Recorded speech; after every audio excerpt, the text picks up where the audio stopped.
I have some sad news, Joe Bielig, Why? because the author of Flow, Mihaly Csikszentmihalyi, passed away yesterday as we record this at age 88. Yes, it's true. I saw this as well, and I was sad. So, Mihaly, rest in peace, sir. For those who are newer to Bookworm and have not gone back and listened to every old episode, which I'm not necessarily suggesting you do that. Oh, I am. You definitely should do that. This is a name that popped up over and over and over and over and over again at the beginning of our Bookworm journey and kind of became a running joke for us that every time it was mentioned, we would note it. Yep. And it seemed like every single book was pointing back to his research on flow. And we kind of dropped the ball with that too, because I know that he was mentioned in quite a few books. Even, I'm trying to place it. I've seen his name in some of the more recent books, but we haven't called it out like we used to. Like, I know we've skipped that. So it does, his name and his book Flow does continue to come up still. And I think rightly so. I mean, we did cover his book here on Bookworm, and he's had a huge impact on kind of the brain science and self-help world. It's kind of taken the place by storm. So he's a very influential name in the world of nonfiction books, especially in the genres that we tend to cover. Yeah, we did cover his book. You're right. I'll put a link to the episode in the show notes for people who are interested in that. But it was a very influential book for me. The TLDR for the book is basically people are satisfied when they're challenged to do things that are kind of just outside their current ability levels. And I remember reading that and being inspired to constantly be challenging myself to do hard things, which has been a theme as we've gone through other books like Grit, for example, by Angela Duckworth. But Mihaly was the person that I heard it from first, and it really impacted me when I heard it. So he will be missed. He has another book, by the way, on creativity. I was thinking about picking that one just out of respect for Mihaly for next time, but I think I've got something else I'd rather read instead. So yeah, sure. So yes, Mihaly has passed, and from what I can tell, it was a life well lived. 88 years old. That's pretty good. I've also got my fancy keyboard that I have teased for the last several episodes. It's a Keychron Q1, and it is awesome. Now, the big difference in this, you were sending me pictures of this. Was it earlier this week? Last week? I don't remember now. And the big difference that I can tell, because I have a Keychron as well, but their older ones, they have like the aluminum shell around the outside, and then the keys have like this inset platform. If I can tell, if my brain's working correctly, the Q1, it brings that all up so it's a level playing field across the whole thing. So it's aluminum between all the keys, and it's a flat plate there. Is that the main difference, or is there more to it? Kind of. So that is a difference. I hadn't actually even noticed that until you called it out. But I think just cost savings wise, the old ones, they have the aluminum shell around the outside and everything just sits inside of it. This one is kind of custom cut for the 75% keyboard. The big difference is that this thing is probably twice as heavy as the 10 keyless, which is bigger, that it replaced. It is solid. And I think it's kind of like Keychron's step up keyboard from the rest of their line. So the Keychron is a fine mechanical keyboard, especially if you put new switches and new keycaps on it. But this thing is a whole nother level. I bought the brass plate and replaced that. I put in Zelios V2 switches, which are even better than the Holy Pandas in my opinion. And then I put that extended 2048 MT3 keycap set that I got from Drop on here, and it's awesome. It feels very different. It feels a lot more solid, but the sound feels more like a ping than it does like a thunk. So it takes some getting used to, but now that I'm used to it, I absolutely adore this keyboard. And this is, I think, is like the top of the line for me unless I learn how to solder. So this is probably my keyboard forever now because I'm not going to solder anything. That's what I want to do. This is why I've held out on some of the bigger, like fancier keyboards, because like you're saying, People don't realize that if you get into mechanical keyboards, weight is actually a very big factor in these things, because if you have a lot of weight, for whatever reason, it just stabilizes the keyboard so much that it just has a much nicer feel to it. Calling out Zelios over top of Holy Pandas is quite a statement, It though. is. Like that's in some circles them fighting words there. Well, So I'm so confident in that assessment that I have sold my previous keyboard with the Holy Pandas in it. I still have another keyboard, what? but I no longer have the Holy I, Pandas. I don't even know what to say to that. I am shocked. Just absolutely shocked. I think I've still got a couple because they come in sets of 30. So next time we get together, I've got Yeah. a couple extra Zelios and a couple extra Holy Pandas left over. So you can compare them side by side. The Zelios, I've heard it described as more of a rounded bump. And I feel like that's Sure. accurate, but I couldn't describe to you what that actually feels like compared to the Holy Panda. I just know it Yeah. feels awesome on this keyboard, and I much prefer these switches, not just because they're new. This feels like home for me. Famous last words, but Of course. Of course. I think my next keyboard is probably a full custom build, like full soldered on and such. But you get into that and you start looking at building in your full custom keyboard and, getting all of the weight and all the size and everything exactly like you want. I mean, you're talking maybe $400 or yep. $500 to get Yep. into that. I mean, it is not a cheap ordeal. Before the switches and the keycaps. That's just the shell and everything. Which is the difference here for me, I think, when it comes to pens and keyboards, because I've heard with both of these hobbies, people saying, well, you never just end with just one. You get a collection and you rotate through them. I have no desire to rotate through keyboards. Yeah, that no. Which is why, like, I've got my Keychron and it's like the only one I use. So yes, I've got 2 more I should probably sell right now because I haven't used them in years at this point. Do it. Get a Q1. You'll never go back. It's too narrow. There's not enough there yet. Like, I've got a 10 keyless now and it does fine, but I definitely miss the number pad. Sure. One other thing I want to throw out here at the beginning, because we didn't have any follow-up from the last episode. We didn't have any action items following Courage is Calling, although that was a phenomenal book. One of the quote-unquote courageous things I have done, and I use that hesitantly because this really isn't all that big a deal, but it felt like a big deal to me, was committing to doing my newsletter on a regular basis. And I tweeted yesterday, I've been doing it now every couple of weeks. I've got 4 issues that I've done. And for the most part, the response has been overwhelmingly positive. I called out my assistant who's helping me format these and get them out the door in the first one. And I got a bunch of people writing in saying, thank you for getting this man writing again. But my brain focuses on the people who unsubscribed since I started sending the newsletter. And it just is kind of interesting to me that I know I shouldn't go look at that stuff, but that's what my brain wants to go look at anyways. And it focuses on the names I recognize on that list that don't want to hear from me anymore. Why don't they want to hear from me when literally I'm getting nothing but positive responses for the most part? But I tend to latch on to the ones that are, for whatever reason, maybe has nothing to do with me, just decided to unsubscribe.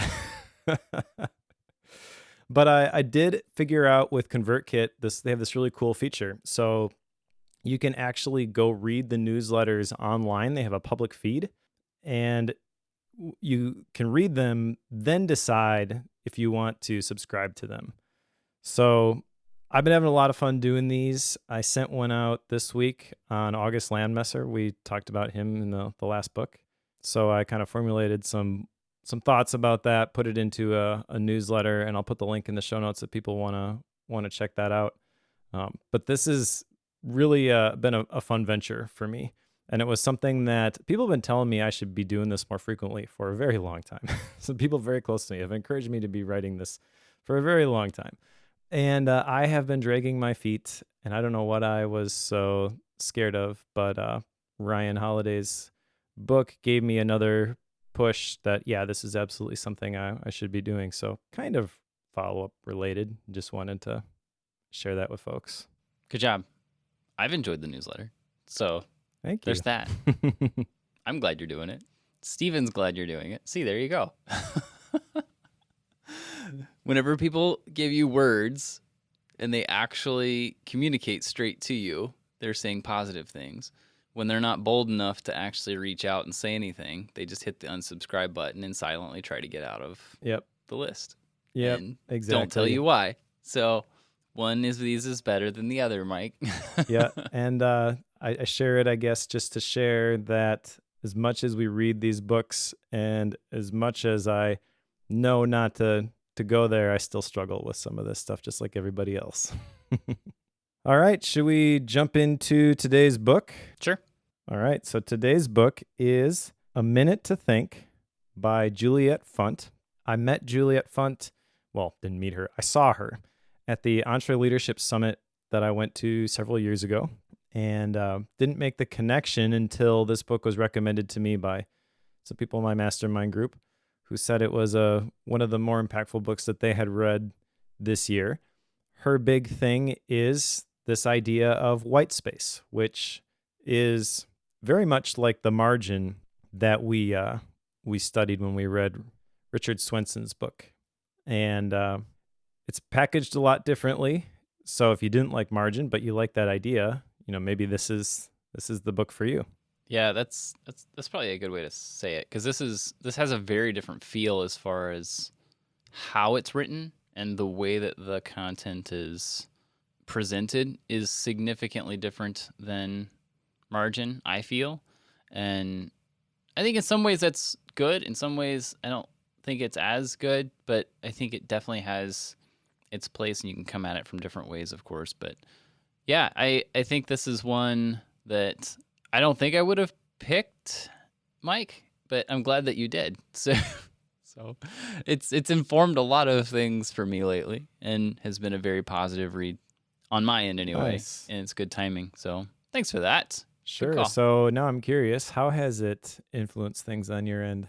Yeah, so we've been talking about this whole daily routine thing. Like, I've been having that put off, like still processing that and such, and starting to get that in a place where I like it, as far as like what happens when I first get up in the morning, what happens when I get home, what do we do at night after dinner and such. So like that's all something that I'm processing my way through, and this comes at a good time because it means that I'm still like trying to nail that down. And some of my routine stuff involves like going outside and taking a break from things. And this is like, here's some ways to do that in a lot of new arenas that I haven't really thought about. Here's some ways to create these pauses. And we'll obviously talk about that in some more detail. But yes, I'm seeing how A Minute to Think here is fitting in really well with that whole daily routine redesign on my end. So yeah, it's worked out well. Cool. Well, let's get into the content of the book then. It's broken down into 3 parts, of course. The first part is the culture of instability. There are 2 chapters in that part. Then in part 2, that's the white space way, there are 4 chapters, and part 3 is applying the principles, and in this part, there are 5 chapters. So if I've done my math correctly, there are 11 chapters altogether, and I think I'd like to try to tackle these in order. Didn't seem like that number was so high we needed to cherry pick specific sections of it. And none of them are real big or real meaty, I should say.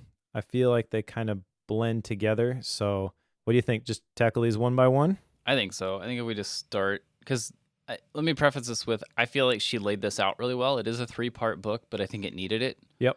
And it builds on itself very well, I think. So I think if we just start at the top and go through it, it makes sense to me. All right. Well, let's do that then. So the first chapter here is the missing element, and this is basically talking about white space. And she begins by talking about space is the thing that's needed to keep a fire burning. She talks about some of the payoffs that come with white spaces and the fact that we've kind of gotten used to just filling up any sort of pause that we have in our schedule, which I don't disagree with. I think she's correct in that assessment. I also think out of all of the books that we have read, this introduction in this first chapter felt a little bit, I can't think of a better word than emotional. I know she's trying to get us to realize what this lack of white space is doing to us emotionally, but even like the stories that she chose with this, I don't know. I guess I just appreciate a little bit more direct approach to the problem at hand than trying to sell it with a sensationalized story. And I'm not trying to say that she was saying a bunch of things that weren't true. I just think it's a very different style than something like The Extended Mind by Annie Murphy Paul. And I definitely like that style a little bit better. This one felt a little bit chaotic to me, and it made me kind of nervous and stressed as I started reading this book, even though it had nothing to do with what I was going through, just the content that I was reading, if that makes any sense. Yeah. Yeah, it does. Because I've been trying to place, let me say this, that I really like the content of the book. The way that she worked her way through it kind of fell off. And I couldn't quite nail down what it is. So I'm glad you brought that up because I couldn't place it. And now that you're saying that, it's making me realize that it does feel a little bit like, it's almost like she's attempting to do the Seth Godin, the practice style. Like we've mentioned that a few times where he has these real short, like 1-page chapters almost, and there's a whole bunch of them. It almost feels like she wants to do that, but isn't willing to commit to it. And she ends up with these chapters that have a lot of like subsections in them, but she doesn't call them out as subsections, even though that's kind of what they are. So it doesn't feel like they flow super well. And thus you end up jumping topics pretty quick, even within the one overarching topic, which for an ADD brain kind of works. But I know that it needs to flow cohesively, and it just didn't quite get all of that done. And that might be some of the anxiety almost. Anxiety is a strong word for that, but you get the point that I'm saying. Yep. I don't think it's the wrong word necessarily. It has a lot of baggage now, though. It does. So it's not like this chapter is going to cause you to transition into some mental health issues that you must get resolved, but it doesn't help calm the chaos at this point. And again, this is the first part, the culture of instability. She's trying to agitate the pain point at this stage in the book. So let me ask this question. Sorry to interrupt. She calls out is it the introduction, first chapter? I think it's the introduction, where she does a lot of speaking, of course, and she claims that she has this bit where she explains a normal day for a normal American, which is super fast paced, and she does it so fast that it gives you anxiety, and like it's intentionally doing that. Does she speak that fast the whole time through? And having not seen her, you have. Does she speak like that? And this is just a written form of that speaking style, or is it just different? That's a good point. I don't remember that bit from when I saw her. Maybe that was not part of the Entre Leadership presentation. Maybe Possibly, I don't know. that came after. I don't really know. I thought she was a pretty polished presenter when I saw her. I didn't make the connection that was the same person who wrote this book that I had selected until after I had selected it. Nice. But that bit at the beginning, yeah, she's talking so fast that you can't even tell what she's saying is what she's describing. And the introduction, I think it was. And I don't think that's necessarily what she's trying to do here. It doesn't feel like it's coming too fast. It just feels like it's not that effective at, again, she's agitating the pain point. So maybe this is a little bit unfair at this point, but she's telling some personal stories of times when she's felt that way. And you do feel empathy and sympathy for her being in that situation. But also, I had a little bit of trouble relating to it, and I didn't really want to. Yes. So yeah. At the beginning of the book, that's kind of the point where if I was writing a book, I want to make sure that I am directly connecting with my reader. And because of the tack that she has taken here to paint what is like feels like an extreme scenario, and I know for some people it's not going to be that extreme. It's going to be reality every single day, but for me it just felt like a stretch, and I felt like I didn't appreciate what she was trying to make me feel. And at that point, I'm kind of in this spot where, do I want to continue with this uncomfortable book or not? It's bookworm, so I gotta. But if Yeah. you're picking and choosing the things that you are going to read, I think there's a good chance at that point that I'm just like, well, sorry, I'm out. Which I think there's a lot of good stuff later on in the book, so it's kind of a shame that I felt that way. Yeah, I know that whenever, because this whole being too busy thing that many of us have experienced, it's definitely something authors like to talk about. And I think a lot of times we have authors who come from that hectic, crazy chaos life. And I don't want to downplay this because I know that a lot of people do have that life. But honestly, I don't know very many people who have it that bad.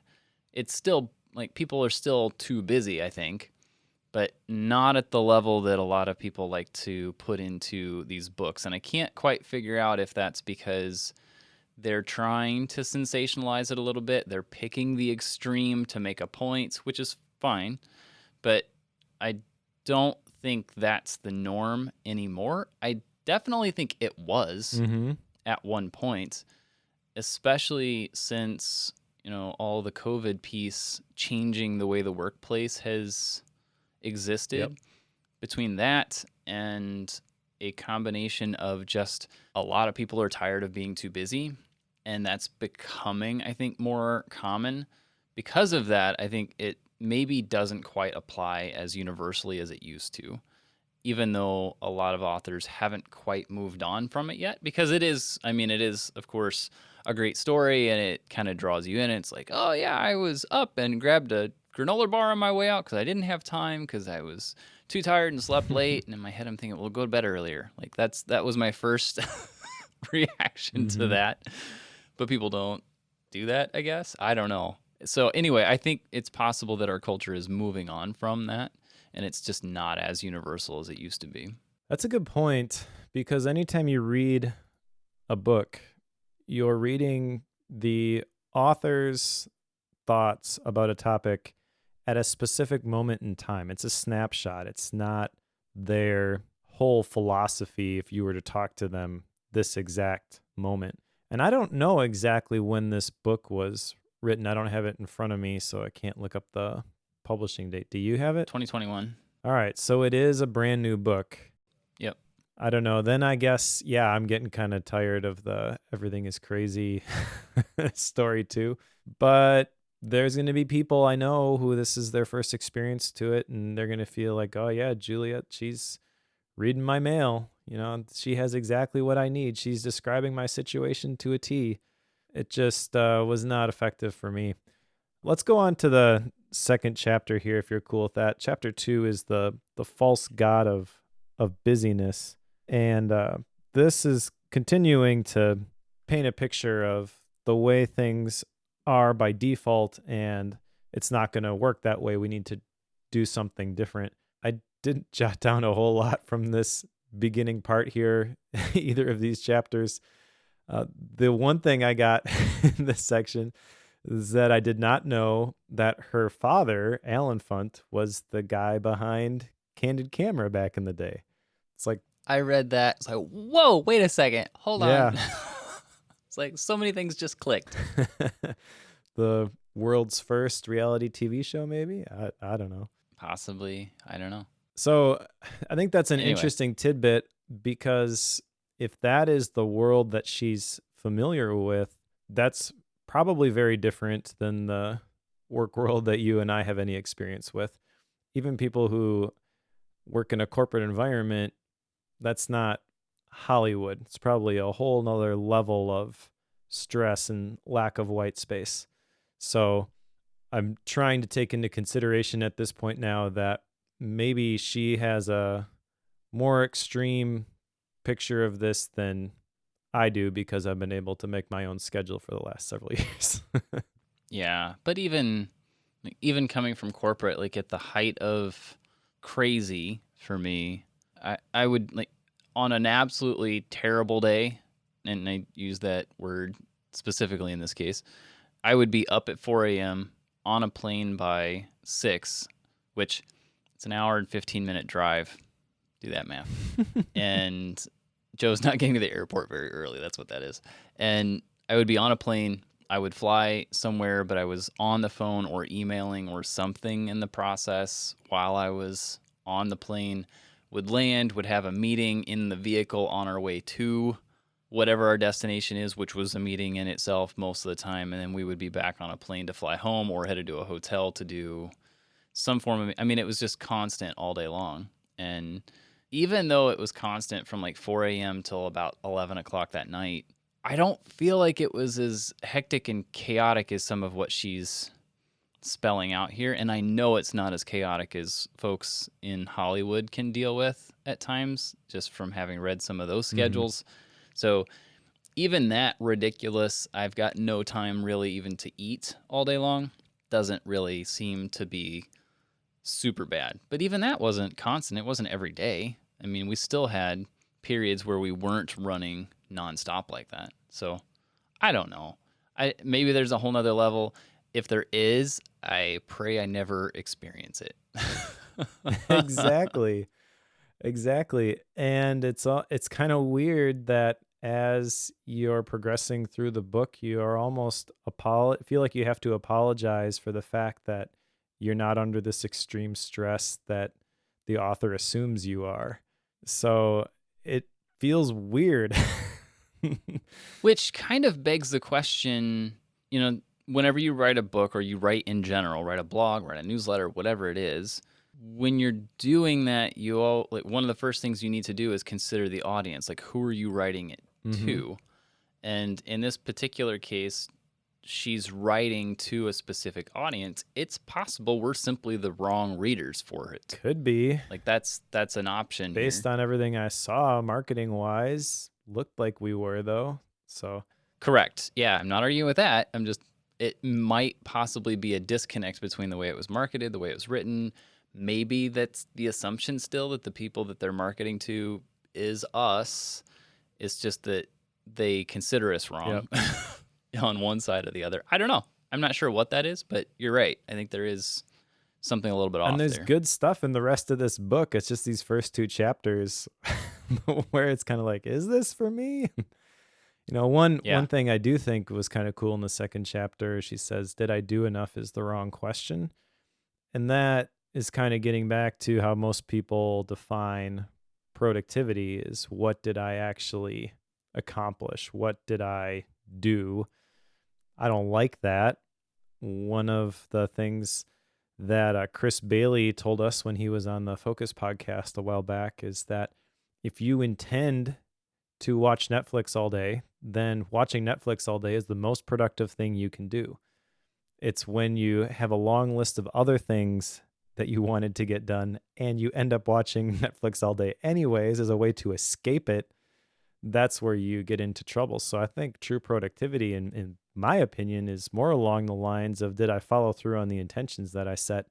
Not did I crank out X number of words. It's not quantifiable. You can't say I have shipped this or X number of widgets, and so therefore today was #productive. I think that's the wrong measure. And I do think that white space definitely helps with maintaining your intentionality. And she does say at the end of this chapter, by the way, that we need behavioral changes, not just logistical changes. So it's more than just a process problem. It's not, once we understand all this stuff, then everything's just going to click into place because, of course, we're smart. We'll make the adjustments. No. Yeah. Yep. That's what you just said. It makes a lot of sense, and it really hits home and such for me, because so much of like process and systems and logistics and such, that's a lot of what we focus on in the world of productivity. I mean, it's what people write about. It's what a lot of video courses are geared around. But having gone through what I just did in the last 3.5 months with a house remodel in such a short time, what I learned in that process was so much around how the tools that I use really don't matter at all. And like I could get all into, should I be using OmniFocus for managing the house or Todoist, or can I do it in an Obsidian? Like my wife had used Basecamp. I had used Basecamp. We needed to be able to share it together. Didn't have time to think it through. She knew it. I knew it. Here you go. Make a checklist for this week. Done. Like that was it. I mean, there was no need for a morning stand up or a weekly reconnect, or it was just, okay, what do you got going on in the next 2-3 days? Or I would realize that something was happening that was going to impact her next 3 weeks. So like, okay, Beck, here's the thing you got to know. And then we would go through that. But that might be Tuesday afternoon. It might be Wednesday morning. It could be Saturday afternoon. Like you never knew when that was going to be necessary.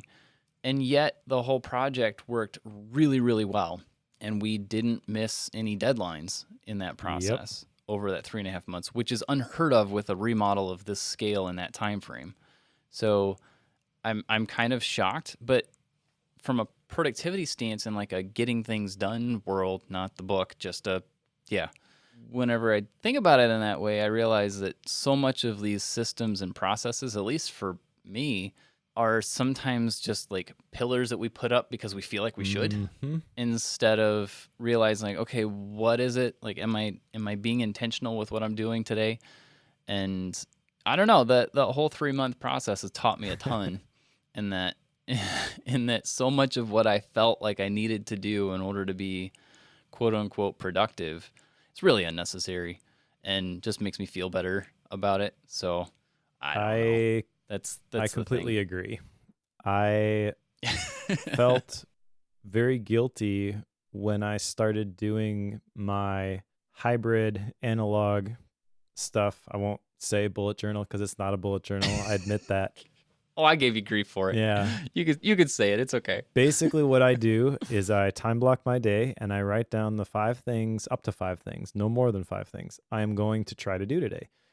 And I've got stuff I got to publish for podcasts, for the suite setup, whatever.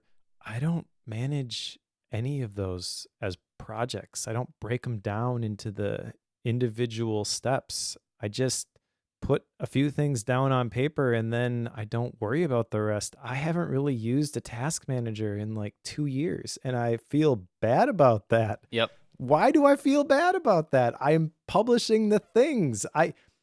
This week, I wrote 5 articles.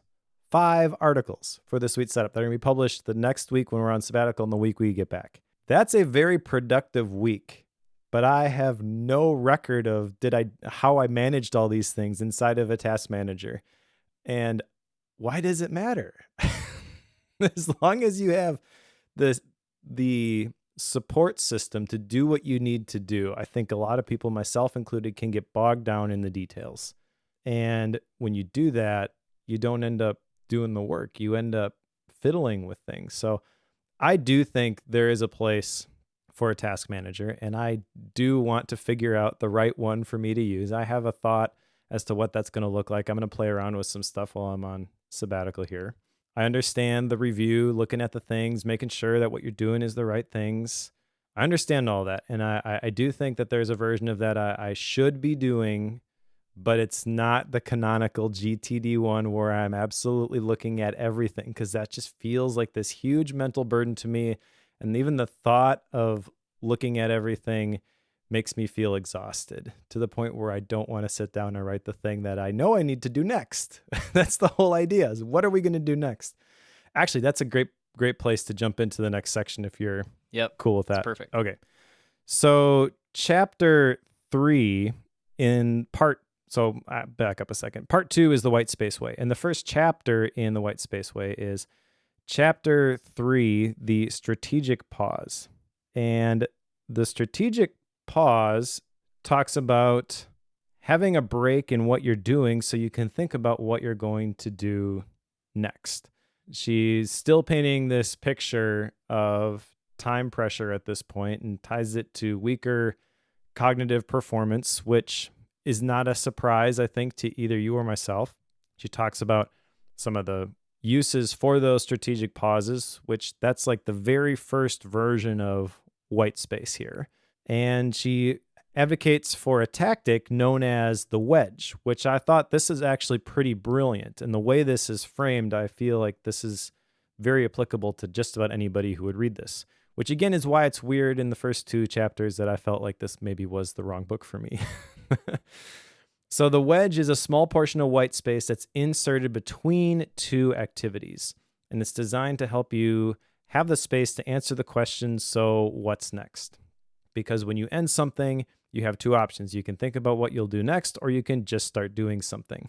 And I have fallen into the trap of just start doing something. I feel that is the thing that contributes to the fatigue and the overall feeling of I'm so busy, even if you're not that busy, even if you're not doing that many things. It can feel like you're completely overwhelmed because you're just looking for something, anything to do next, and you are instantly trying to fill that space. So deliberately pausing and asking the question, what is the thing for me to do next? I feel like that's a very practical, tactical strategy that anybody can employ.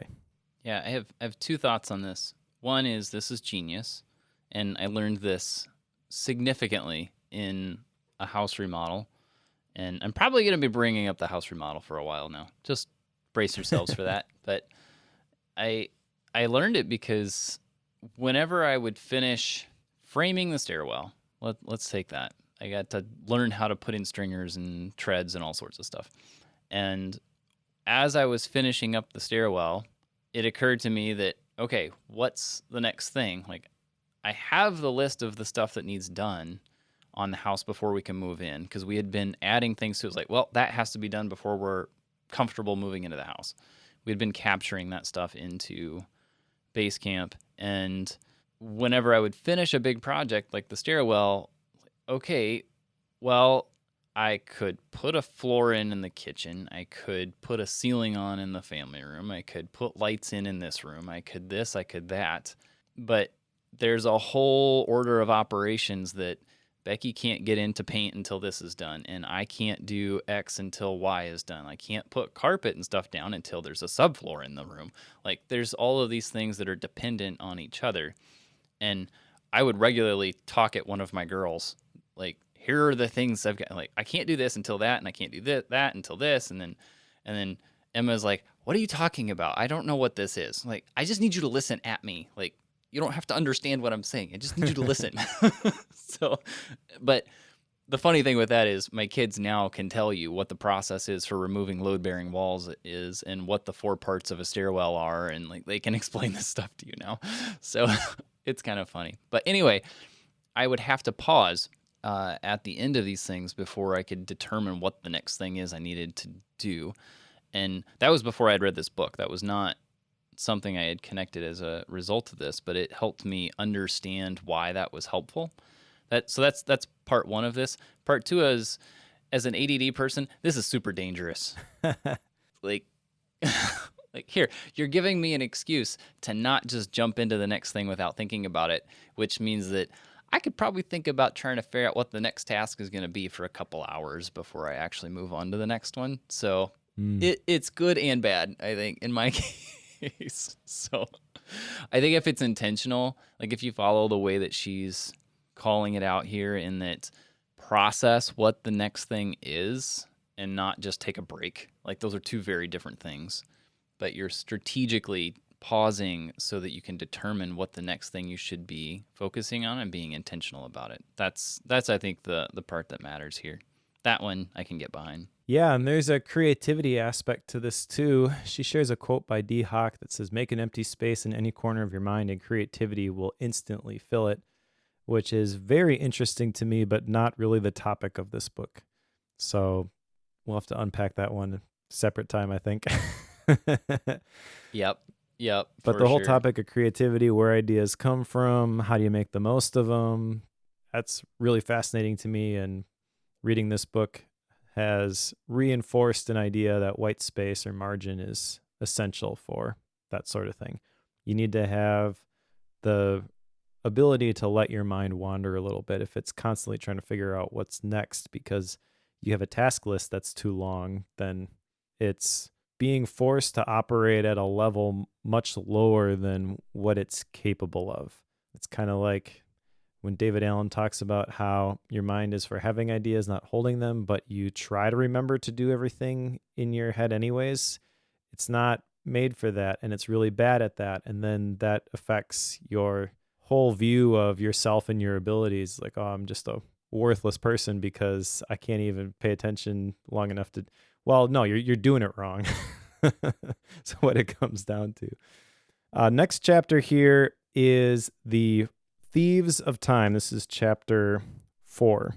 And the 4 Thieves of Time are linked to what she calls the 4 drives. And I think these are central to the book, so let's just talk about these real quickly. There is drive, excellence, information, and activity. Those are the 4 drives. The 4 thieves are versions of those. So for drive, the thief is overdrive. For excellence, the thief is perfection. For information, the thief is overload. For action, the thief is frenzy. And I found the con and the truth for each one of these to be very helpful. So I want to define these real quick. The con for drive or overdrive is that we should take on as much as we can handle. The truth is being selective about goals brings higher quality of output. Get into excellence / perfection. The con is every touch point deserves to be optimized. The truth is we lose time and energy mired in unnecessary detail. When you get into information and overload, the con is there's no such thing as having too much knowledge. The truth is that our human brains can assume only so much information.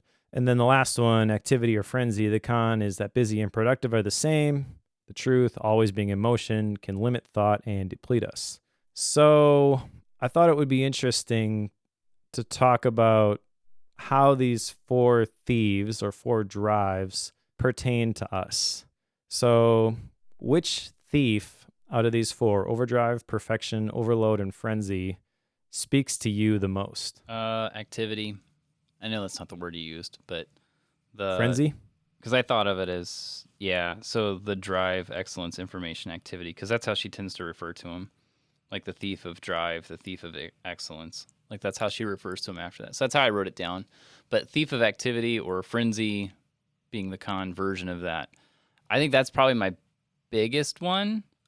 Short of that, I think drive is the secondary to that. But that one probably could be connected in some way. I noticed that, like, if you really want to deep dive these things, there are some connections between them, and they can kind of bleed into each other. But I feel like the activity side, the frenzy side of it, is where I tend to land. Some of that I think is because with me learning like how my brain works, I've been slowly realizing that if I take too much of a break between tasks, that I will end up on YouTube for too long or play a game or I don't know what for a ridiculous amount of time. And to combat that, I've just kind of been training myself to not stop at all and just, what's the next thing? Like, what's next on the list? Which is a thing she calls out. It's easy whenever you've got the task list and you've got everything externalized to just look at the next thing and run with it. Mm-hmm. And I've been slowly kind of training myself to do that because it's not my tendency. And that has led me down this path of now being in this potential frenzy mode, which I'm not sure I would say I'm completely in a frenzy mode all the time, but it's a fair amount of time, I would say, just because I don't stop very often. But yeah, that's probably my big one, the whole activity frenzy thing. Nice. Yeah, and I like the word And that you use, you? their tendency, because she makes the point in this chapter that our response to these thieves is often not a choice, but a reflex. So Yeah. step 1 is recognizing what that reflex is going to be, and then you can start to try to develop new habits through behavioral change, which that seems like a minor thing to reframe habits as behavioral change, but it's one that I'm recognizing is more and more important.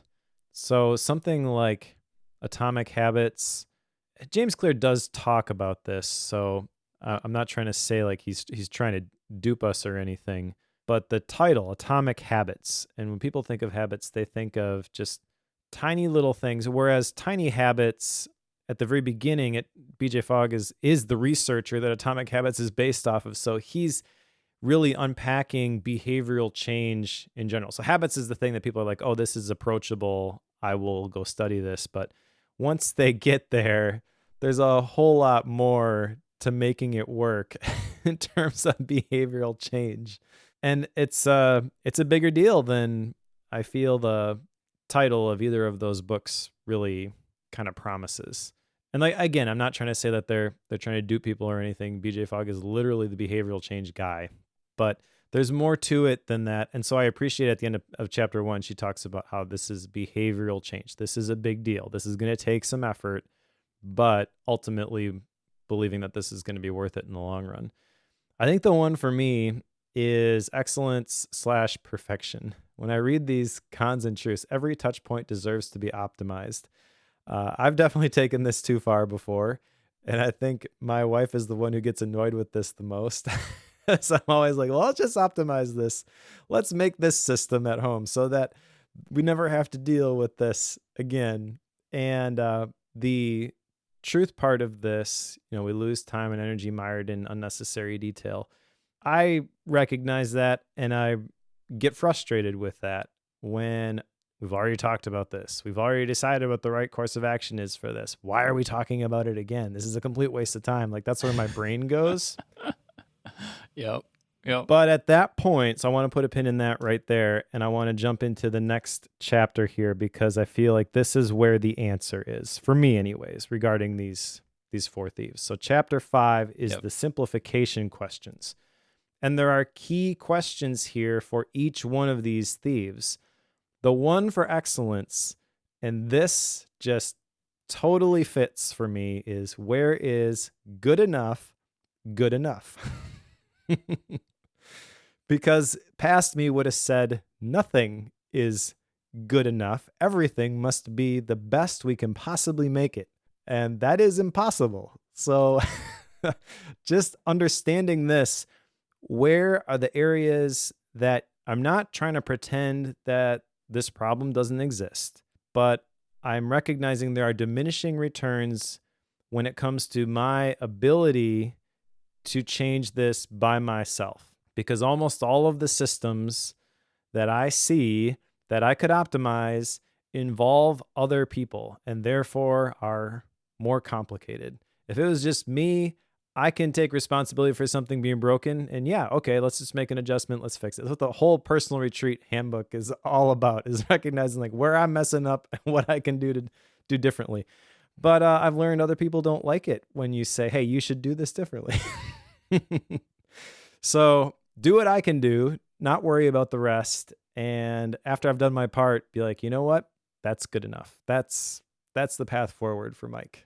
It makes me happy to hear you say this because I feel like the whole perfectionist side of you eats at you in a lot of ways. So like I love the level of quality that you strive for in a lot of things. Like I see your video courses and such, and like I can tell you've spent hours and hours and hours on those.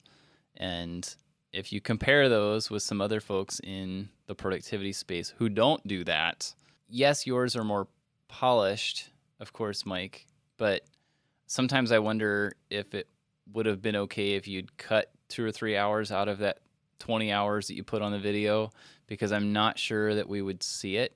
Like, it would still feel super polished. For sure. But I don't know that. I don't know that for certain. Like, I say that knowing that like, a lot of what I do is finding good enough. And like, whenever it's even in simple things, like we built a rack mount video distribution system in one of our rooms, and that whole thing has to have a lot of cables that come in and out. You talk about cable management, it's a mess. And what I ended up doing was finding a way to coil things up and then zip tie them to a little cavity that I put in the back so that it's all hidden, that you really can't get to unless you're like taking screws out and such. So it's hidden, but certain areas of that thing look terrible. But the user interface side of it is super clean and easy. Now, I could go through the process. I know how to make all that cable stuff look super nice and be super easy to trace and super easy to edit in the future. But I'm going to spend an extra 15, 20 hours on the thing to do that. And no one's going to see it but me. and it's not going to save me 20 hours in the future ever, Yep. because it only takes me a minute to trace a cable through what I have now. So it's going to take a long time before that's a thing. So it's not worth it. So like finding good enough is something I've been forced into doing for a long time, but that's also not something I struggle with at all. Like that's a thing that I do a lot. And I could tell by your face, like some of what I was explaining, it's like it would drive you crazy to see what I've done in the backside of this thing. And it's probably okay that it drives some people crazy, but that's not my thing. Like the one that I really struggle with here is the simplification question here that we're talking about for the thief of activity or frenzy is what deserves my Yep. attention. That one is difficult for me, like super, super bad, because like, oh, well, there's this thing that just propped up. I'm going to go get that done now so that I don't ever have to record it, remember it, or keep track of it in any way. It can just be done and gone. Like that's a lot of my tendency. And she does talk about like the urgency thing, which is next. But that whole side of things is one that I struggle with because one, it's partly my job to deal with that stuff. And two, it makes me feel like I'm doing a lot of really good things. And it makes me feel like I've had a really productive day. But whenever I go home at night, I realize that I spent 2.5 hours trying to get a printer to work that they're only going to use occasionally. And it's probably not going to make that big of a difference when they should probably just wait the extra 5 minutes and use the original printer. Don't know. So that's a thing that I sometimes get caught on is, should I be doing this right now? Even whenever I get into it and I figure out how long it's going to take me to solve it, does it really deserve my attention right now? Like that's a question I don't ask very often and definitely should. So here we are, Mike. The other key questions here, just to round this out for Drive, is there anything I can let go of in information? What do I truly need to know? But yeah, that's the whole point, is that these key questions are supposed to be difficult for you, and you force yourself to come up with an answer. Interesting to me that there's these 4 different camps that you can land in. Reminded me of when we did the 4 tendencies. And there Yep. was no assessment associated with this one, but both you and I had no trouble identifying which one of these is the one for us. And I remember my issues with that first assessment from the 4 tendencies, and just makes me think that maybe that's unnecessary. Maybe it's almost a detriment. Like if you paint somebody into a corner that doesn't resonate with them, then they're missing out on something that they actually could apply from your book.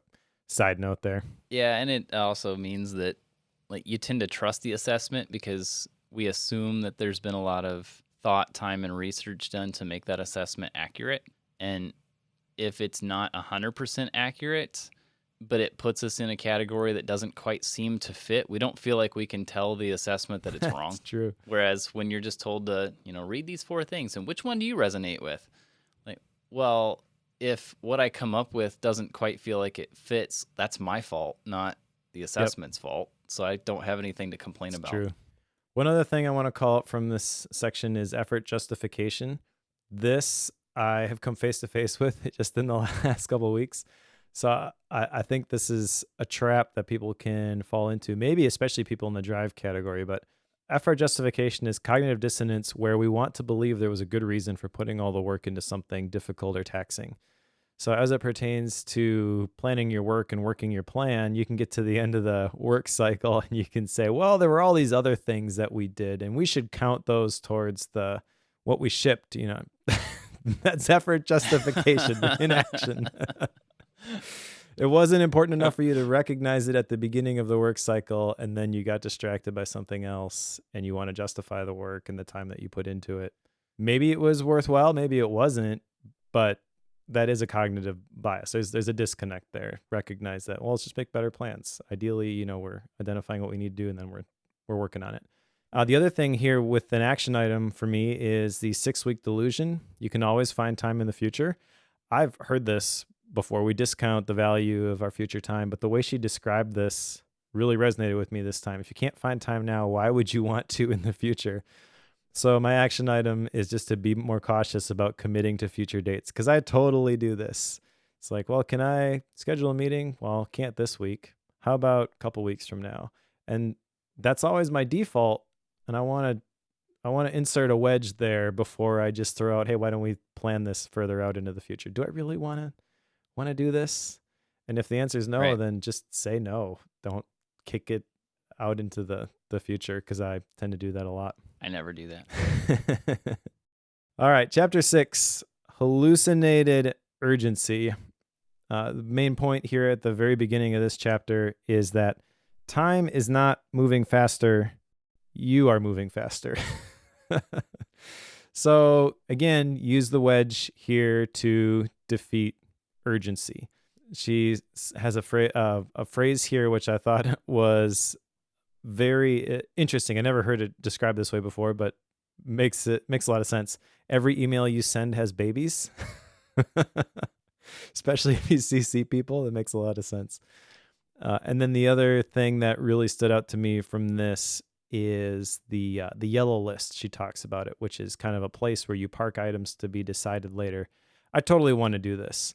When your yellow list lengthens, that's the time, she says, to schedule a time to meet with somebody or batch communication, etc. So I have another action item here, which is not to call it a yellow list, but basically create those lists of notes to process different thoughts inside of Obsidian is likely the place this is going to be.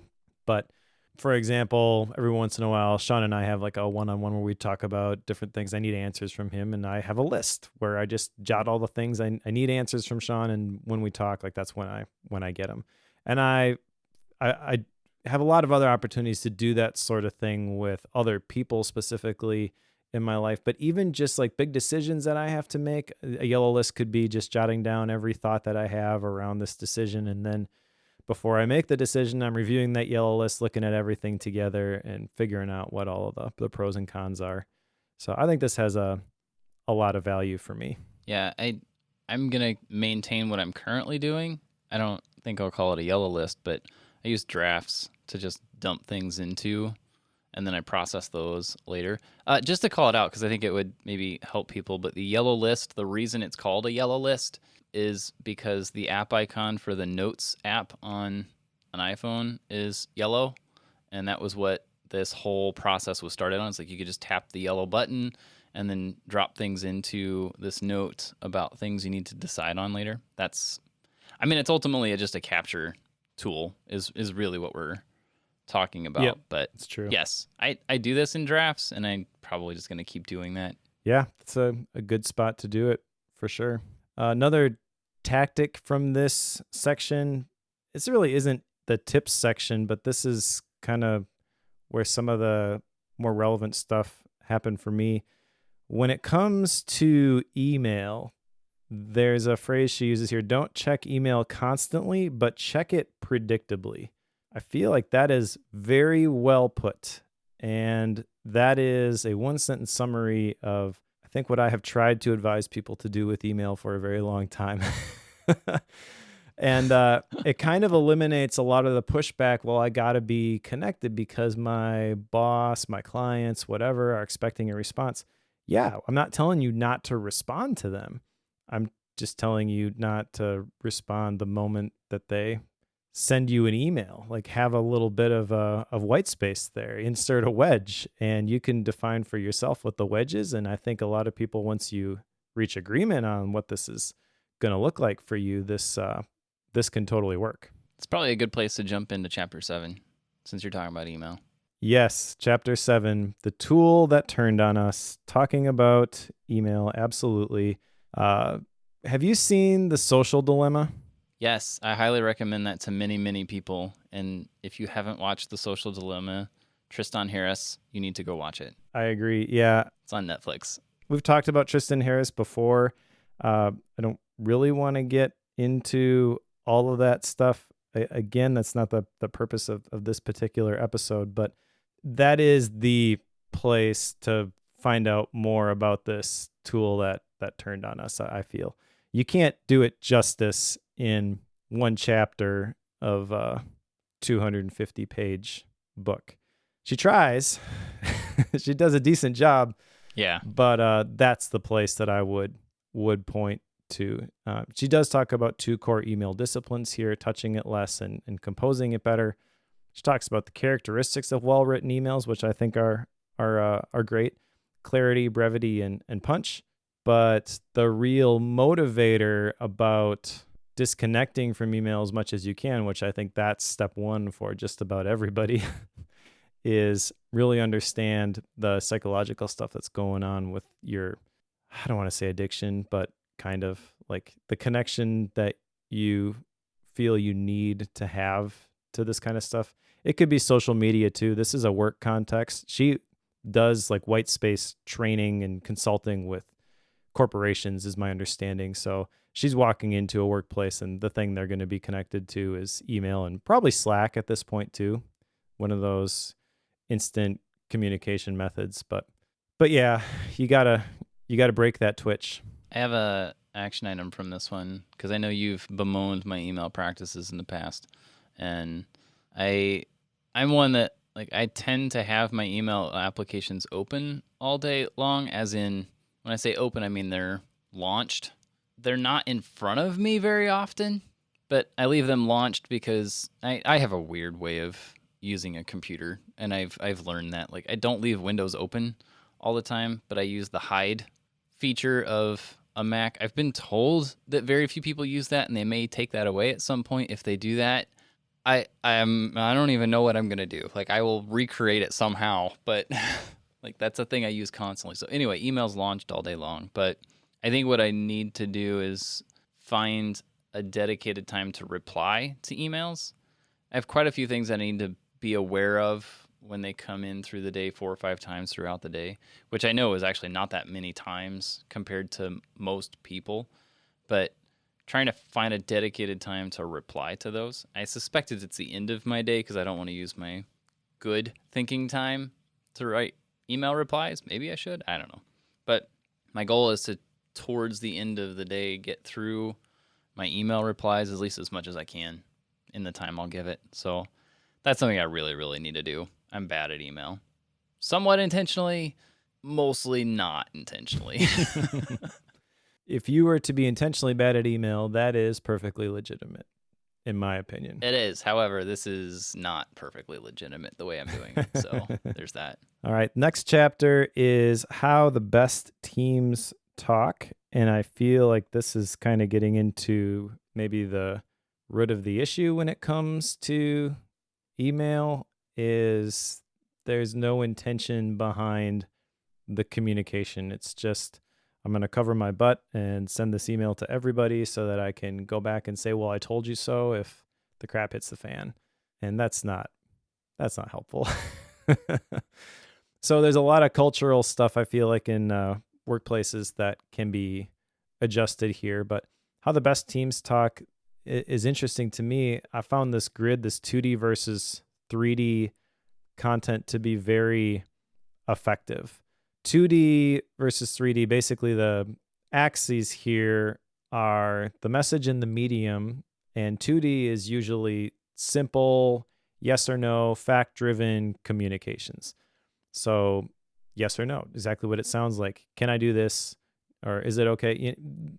And this is the place where mediums like text, email, and online chats kind of thrive, is like, I just need a quick response from somebody.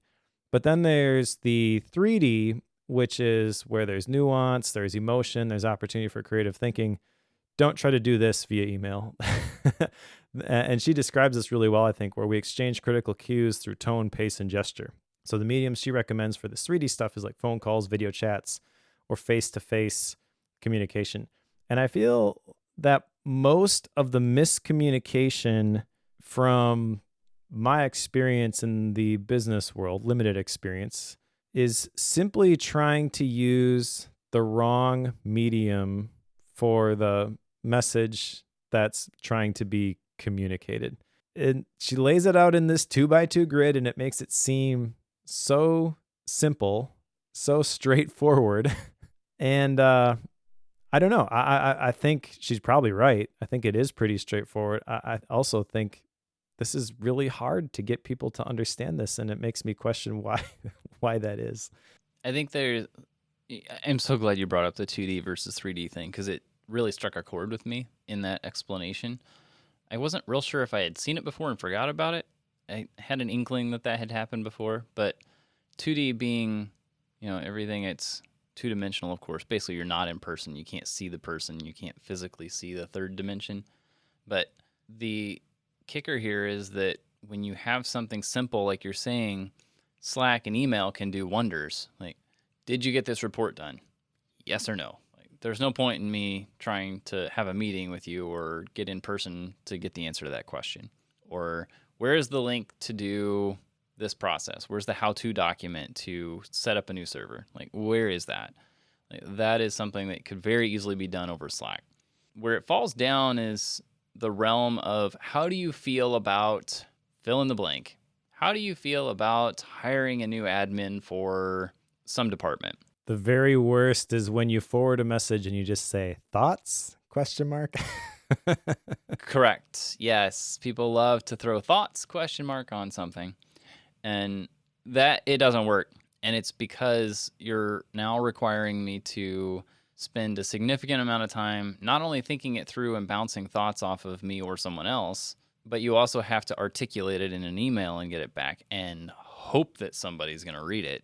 As usually happens, it's not going to be read in its entirety and will be skimmed at best. So it doesn't work when it's anything complex. So therefore, you need to find a way to be live and do synchronous communication in order to accomplish that communication effectively. But I don't think many people realize that, and I think it's because Slack and email is so quick and easy that the asker can very easily get the question out and puts the onus on the answerer to that. Yep, you just punt it. Initial request. Yeah, so you're requesting someone else to spend a significant amount of time on something that they're probably not that committed or driven to answering or being involved with at all. And that doesn't usually go well. Like, if someone who I've never met emailed me and said, "Hey, would you help me understand what the best philosophy for starting a new blog or website is? Like, what is the best methodology for doing that?" I'm probably not going to respond at all. So, and I bring that up because someone just did that. I'm not going to respond because it's going to require a significant amount of time. There's a lot of subtleties and nuances with that. You're not going to get a response from me on that. Now, if Mike sent that to me, I would probably say, "Great question. Let's talk about that next time after our bookworm recording." And we would, just plan on an extra 30 minutes or something after a recording to work through that question. Mike's not going to ask me that question because he's better at it than I am. So there's that. But that's the thing. Like, if you're going to ask that question, you have to be willing to put in the time yourself. But choosing the right medium for that conversation is super important. Right. Yeah, and I think that's probably all I want to talk about from that particular section, because there's a bunch more here. The next chapter, and this is meetings done better, which there's a bunch of practical stuff in this one. I guess we'll just run through some of this stuff. I can tell you're excited about this chapter. Well, meetings suck. I'll just say that. But there's some good advice in this chapter for sure. So 2 places she recommends you insert white space with meetings are the moment before you invite somebody and the moment before you accept it. And that makes a lot of sense because you don't want to just get a bunch of people in a meeting who don't necessarily need to be there, whether you don't need to be in the meeting that you're being invited to, or don't waste other people's time and invite them to a meeting they don't have to be at. She mentions blocking off unavailable time on your calendar, which is something we've probably heard 100 times, but she made the analogy of it's kind of like putting your jacket on a chair to reserve it, and I thought that was kind of brilliant. Talks about putting 5 to 10 minute gaps between your meetings, things like that, which if you're in meetings all day, every day, that could be a game changer. Just that one little thing. Again, not something new, but the thing that really got me from this section is the definition of absent presence, which we can definitely identify. Maybe we've been this person, but absent presence is physically being in the room, but not being in the room. And she explained a scenario where she thought the person she was talking to was in this category because she asked him a question and he was fiddling with his phone and he was actually getting an answer for her. And then she realized, oh, he was actually paying attention to me the whole time. And that is where another action item for me comes in, this phone narration. Because if he would have just explained that he's looking through his email to get the answer to the question that she posed, then she doesn't feel put off like, oh, this guy's completely wasting my time. So phone narration is simply describing what we're doing on our device out loud, which eliminates that absent presence. And this is something I want to do. I feel like I slip into this, that exact scenario where I'm not just totally ignoring you when we're in a meeting, but it probably comes off that way sometimes because you've asked me a question and you've got me thinking and I'm trying to get an answer for you, but I don't communicate that real well. So I can totally see where other people are like, oh, Mike's just not paying attention to me. I don't want to do that. And so I want to practice this phone narration, be like, okay, let me just look for this thing real quick. And I've already practiced this a couple of times and it has made a difference. It's not like I asked the person afterwards, okay, so what were you thinking, when we were in that situation, but it just makes the interaction a little bit smoother. Let me point out that this can also be a game changer with kids. If you're on your phone around your kids, telling them what you're checking does two things. One, it helps them realize that you're doing something that's potentially important. And it also means that you have a little bit of accountability to not be cruising Twitter whenever you're around your kids. Like that's an important thing. So like I have this as an action item as well. Like I've been trying to make sure I narrate what I'm doing to my kids whenever doing to my kids. Yeah, I just threw the kid on the couch. There's definitely something I need to narrate whenever I'm on my phone. It's like, hey, let's check the weather for this afternoon. We'll find out if we can go bike riding or whatever it is. And just explaining what I'm doing, it changes their attitude, I've found. If I'm just on my phone and they don't know what I'm doing, they're like trying to get my attention. But if I tell them I'm checking the weather so we can figure out what we're doing this afternoon, they usually get quiet and wait.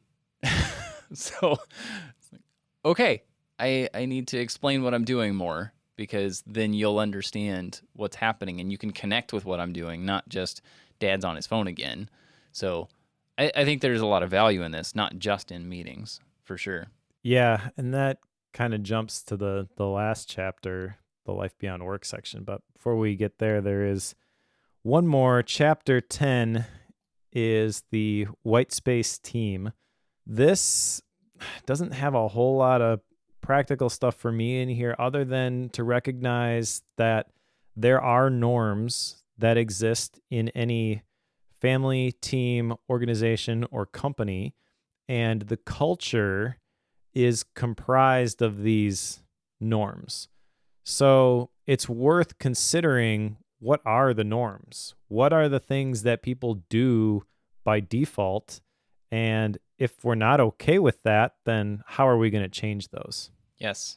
Culture is a big deal with this, I think, whether we realize it or not. If everybody else is running around crazy and never stopping, it's real easy to follow suit. It's the whole, you are your friends. You're the average of, what is it? You're the average of your three closest friends or something like that. People you spend the most time with. I feel like depending, whoever you talk to, like they may have a different number and a different way of saying it, but that's generally the thought process there. But I think if you're able to be someone who can break that mold, be willing to talk about it and explain it a little bit.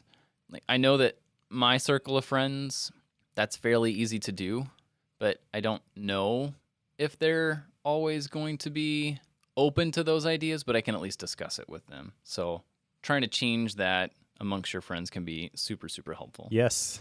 Another thing to recognize from this chapter is the power distance. And I think she's framing this in terms of the person who is reading this has the power and the people that they are trying to lead feel disconnected from them. But she says that asking for help can close that power distance. Last chapter then is chapter 11, and that is Life Beyond Work. And this is the one where she's basically saying everything that I've been talking about also applies to every other area of your life. Which I think is kind of sad, to be honest, that this, if you're talking about work-life balance, work gets 10 of the chapters and then life gets the last one. But I get it. Also recognize who she's working with and who her clients are. Those are the people who need to hear this from a work context first. So I understand that, and I can look past that, but this is important. This should be more than just the 20 pages that she gave it at the end of the book, because this is really where it makes a difference, in my opinion. She talks in this section about the top 5 regrets of the dying. Number 1 in males is that I wish I hadn't worked so hard. So that's a whole separate topic, those top 5 regrets of the dying. I almost picked that book that she mentions there as the the next one for me, for Bookworm, but I got something else instead. Big idea here, though, I think, is to recognize that white space is not just valuable in a work context, and figure out where are all of the other places that I can apply this. Obviously, like you were talking about, your family, your kids, stuff like that. As I was reading this section, I was realizing that the one-on-ones that I do with my kids every week, so every Thursday morning we go to a coffee shop and I get coffee, they get hot chocolate, except for Toby, who likes lattes now and cappuccinos. Good job, Toby. And we'll play games, chat, whatever. It's just like 45 minutes to an hour on Thursday mornings, but we do it every single week. And that doesn't feel like white space for me, because it's one more thing I got to squeeze in the middle of my work week, but it's white space for my relationship with them. And there are many, many, many, many times where something has come up and we've been able to have those meaningful conversations just because we created the space for that to happen, which was the whole idea when we started doing that. So I thought that was kind of cool to see that being played out in my own life. Not to paint this picture of like I do this perfect, but just this is a win that I've had, and go ahead and steal it and do it yourself. I don't care. You don't need to give me credit for the idea. I wanna defend her choice to spend most of her time talking about work here, because I know that many people spend so much time on work and trying to make sure that work is something that doesn't fall apart.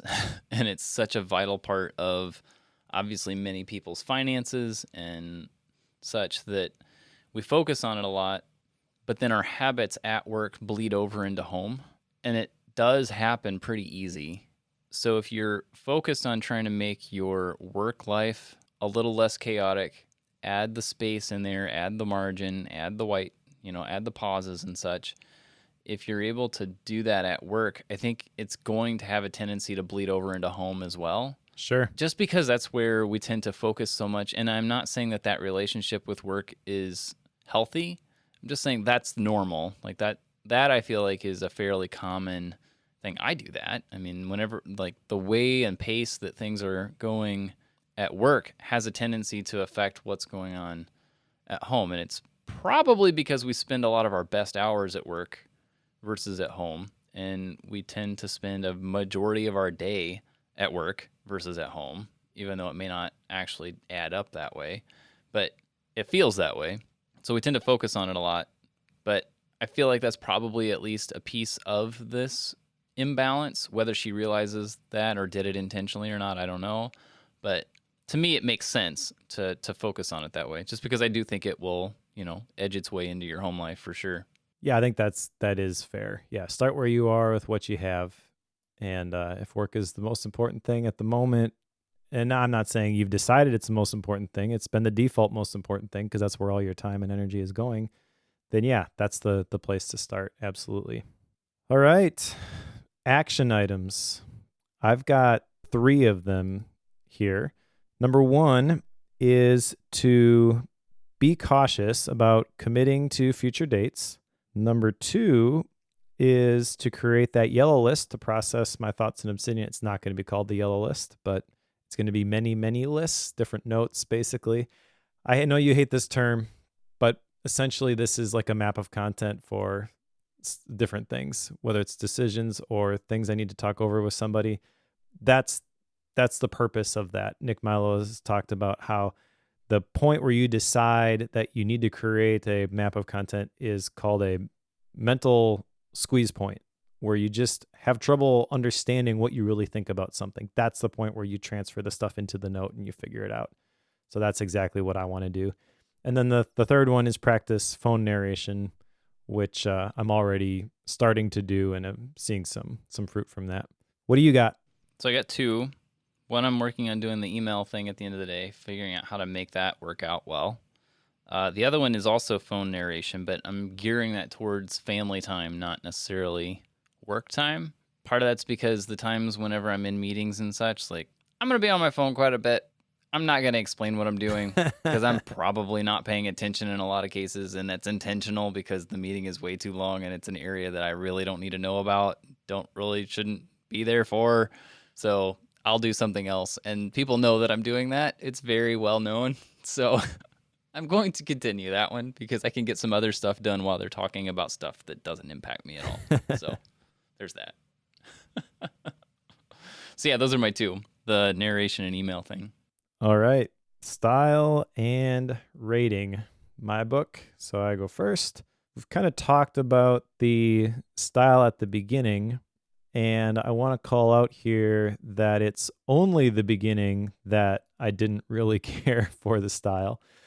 We spent quite a bit of time talking about that, and it was 2 chapters out of 11. So I want to clarify that the beginning of the book didn't start off real great for me, but I feel like it made a hard pivot after that, and felt like this was a very approachable, well-written book with some great stories and some great ways of defining things that I was familiar with in new ways, which kind of helped crystallize some of these concepts for me. I had a couple of action items which were not presented in a way where you must do this, which sometimes those action items are, and I tend to push back against those and be like, nope, I'm not going to do that. I'm not going to follow your system. So the fact that she's just presenting these ideas, and I felt it was very easy for me to call out a couple of action items, that was a positive here. I will say that I don't feel like there's anything truly groundbreaking for me at this point in my journey from this book. I totally understand if this is the first time you've heard about the concept of margin or white space, this could be absolutely transformational. I'm not sure that I would recommend this over margin. I think it depends on the person. For some people, margin is going to be easier to engage with. For probably most people, this one is going to be easier to engage with. So in terms of general recommendations, if you're just looking for something on the topic, this is probably the first place that I would look. But if I understand you a little bit and you want to dig into more of like the science behind the stuff, then margin's going to be the thing for you. I think margin is probably better for me than this book is, but I understand why this book can resonate very, very well with some people who are wired a little bit differently. I'm going to rate this 4.0, not anything against this book necessarily, just exactly what I said. It doesn't feel transformational to me at this point in my productivity, self-help, business leadership, whatever term you want to put there, journey. But I think it potentially could be for the right person.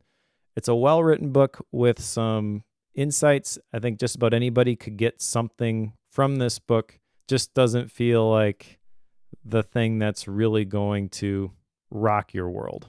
Well said.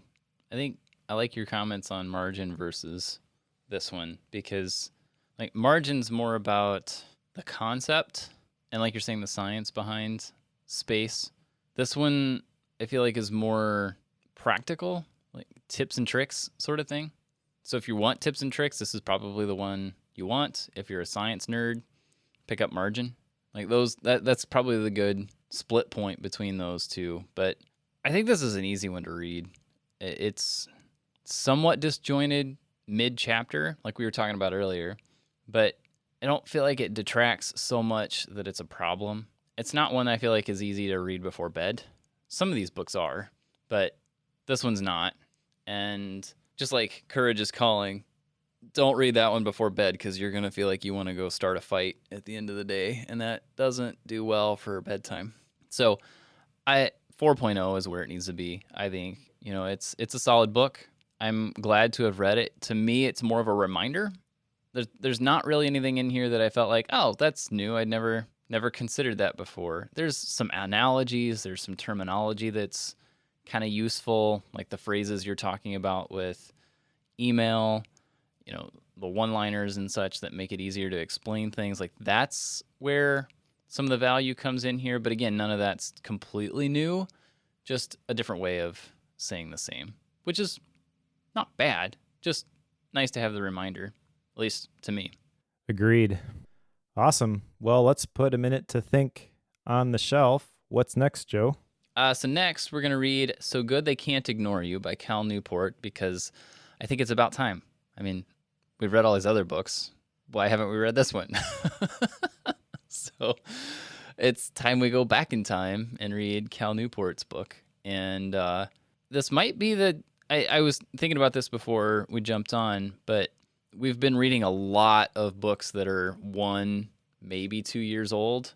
This one's obviously older than that. I don't remember when it was written, but yeah, we haven't like gone back in time on some things for quite a while now. So it'd be kind of a different way of doing it, because we're usually like, okay, they wrote this in the middle of the pandemic, or like we haven't had that whole conversation of, okay, well, when it was written, this was what was going on. Like we haven't had to have that conversation. This one's probably going to force us to do that a little bit. Sure. Yeah, I loved this book when I read it. Must be like 10 years ago at this point. Yeah. So it'll be interesting to see if my perspective has changed at all on this. Sure. I don't know. I'm excited about it. But what's after that, Mike? After that is a book that was recommended to me via a Twitter thread in response to my newsletter Emotional Crisis. Soundtracks by John Acuff. And the subtitle, I don't have it in front of me. The subtitle to this is basically Don't Overthink Things. So I think this is going to be the perfect book for me right now. I also kind of realized that we hadn't actually covered any John Acuff books. And I kind of couldn't believe that. Did you look this up? Like, that's serious. We haven't for covered. Bookworm? I thought we had. I'm pretty sure we haven't. I went through the catalog. Maybe I missed one, but I mean the books. There's Start. There's Quitter. There's what are the new Didn't ones? We do Start? Oh, that bugs me. Yeah, just do a Google search for Bookworm John Acuff. I'm pretty sure we have not, and I feel like we need to. You're right. We need to address that. So we're gonna read soundtracks. I'm a little dumbfounded by that one. I thought for sure we had covered that. I just pulled up the Bookworm list and then I searched the page for Acuff, and hey, guess what? It's not maybe there. A Gap book at some point, but I mean, I've obviously read his stuff, but I thought it was for Bookworm. Well, that's interesting. There you go. Yep. Didn't expect that one. Yep. So soundtracks by John Acuff. You got any Gap books? No, but I'm in the process of trying to figure out what one's going to be. So, which is a marked improvement. So there's that. You? I do have a Gap book. Heck Yes or No by Derek Sivers is the one I'm reading at the moment. And I've got a sabbatical coming up next week, so I'm hoping to have at least one more Gap book for next time. Cool. Sounds good. All right. So thank you to everybody who has joined us live. Thank you specifically to the Bookworm Club Premium members who support the show directly by contributing a couple bucks a month. If you want to support the show, you can do that. You can go to bookworm.fm/membership. You get a couple of perks for that. You get the MindNode files from the books that we've read. I take notes in these MindNode files, and I post both the PDF and the MindNode versions. So you can have those and use that as a starting point if you're reading along, and add your own notes as you go. I've also got a couple of Gap Book episodes that Joe did back in the day, and a Bookworm wallpaper that I created. So you get all that when you become a member. $5 a month or $50 a year, bookworm.fm/membership. Super thankful to everybody who's joined us live. It's always fun to have folks in the chat who talk about what we're saying live because it does inform what we say sometimes. So thank you to you. If you are one of those amazing members who are reading along with us, you need to pick up So Good They Can't Ignore You by Cal Newport, and we'll talk with you about that in a couple weeks.